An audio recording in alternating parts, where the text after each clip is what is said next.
Welcome to Real Estate Talk. We're tackling your questions about real estate. Courtney, today's question is, what is earnest money?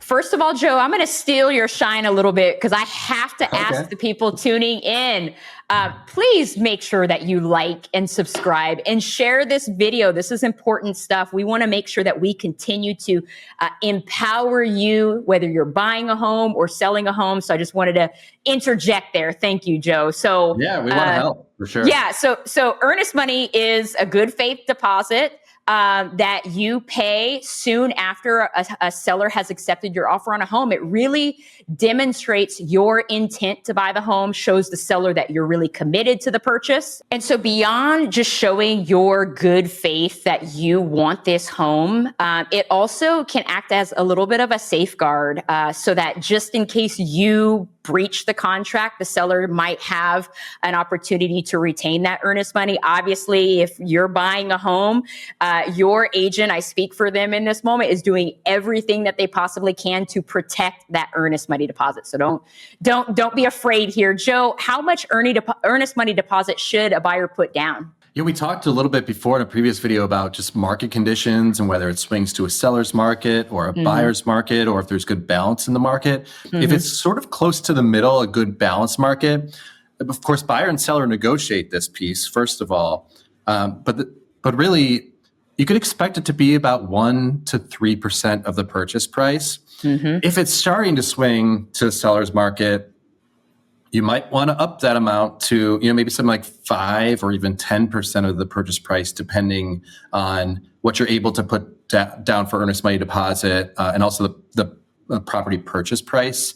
It can make your offer stand out a little bit if you up that amount. We were talking earlier about the fact that I get a little bit anxious when it gets really high. I also do not advise going in at 0. So you have to strike the right balance, and your agent will know what's normal for the market and the conditions of the market to make that recommendation, where somewhere around like $5,000, $3,000 to $5,000 sounds right in most cases. Yeah. What about, is the earnest money the same as a down payment, Joe? No, it's not. It's different from a down payment. And again, earnest money, like you said, is a good faith deposit showing commitment to the purchase. A down payment is the amount you are paying up front for a home and what the lender requires for qualifying for financing. That down payment literally starts chopping into the principal of the loan. And also, we've talked about this before, but increased down payment also can show commitment or financial wherewithal to complete the transaction. For sure. Now, earlier, Joe, you said, that you wouldn't recommend somebody putting 0 earnest money, but is earnest money absolutely required for the contract to be valid? No, it's not technically a requirement, but it's very common. And it's an important point too, because I've heard some agents describe it as consideration, where you can't even offer without some amount of earnest money because it shows a lack of consideration, which is basically the legal term. I'm not an attorney to say that like there's something in it for me to buy this home up front. And it's not that, but it is, again, like I said, especially in finance transactions, very, very common. For sure. Where my mind goes anytime we start talking about earnest money is it refundable? And so let's be very clear. In some cases, under certain conditions, it is refundable. So, for example, if the seller doesn't fulfill their side of the contract, like, for example, you had a home inspection, they found faulty windows, the seller agreed to replace them, but didn't actually follow through with that, even though it's in the contract. That's a potential breach of contract, and you may be able to back out and receive your earnest money. Again, Joe has said this multiple times. He's not an attorney. I'm not an attorney. So you definitely want to review the contract, and you may, in some cases, need to consult with an attorney. Another circumstance when earnest money is refundable is if you have a contingency in place and you have a reason related to that contingency to actually cancel the contract. So let's say that you have a financing contingency and your lender denies the loan. Well, then you can cancel the contract, provided that that's actually built into the contract, and receive your earnest money as a refund, okay? If your offer is contingent on you selling your home, but you're unable to sell that within the given period in that contingency, that might be another opportunity for that earnest money to be refunded if you do terminate the contract.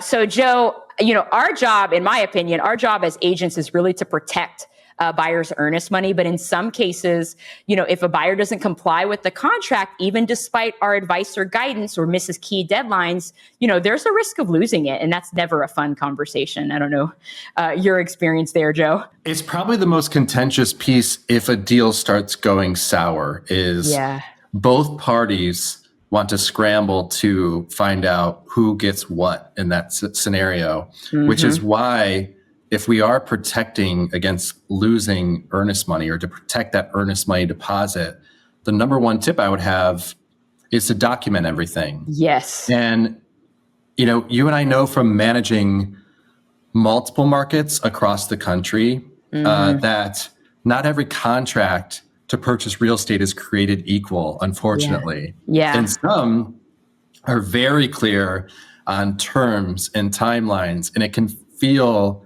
onerous that there are so many different fields in this big contract.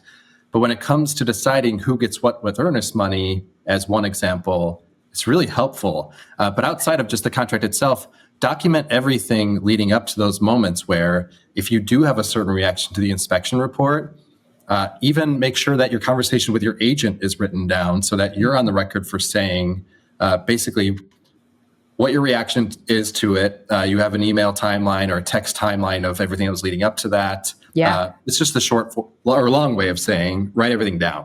Yeah. Yeah. And of course, another way to protect it is you got to use that neutral third party, whether it's escrow agent, title company, attorney. Depositing that good faith earnest money deposit there is a key to protecting their earnest money. Yeah, Courtney, that's a really good point too, because that's also market nuance where you hear of brokerages holding the money in their earnest money account. True.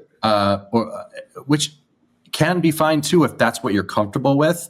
The brokerages I've worked at, we actually just as a business practice didn't do that. Same here. We really wanted it to be that neutral third party so that if things get contentious and say the seller wants to go after the buyer's earnest money, it's not held by the buyer's broker's company, which is, again, it can be fine, but it feels like a little bit of a conflict of interest. For sure.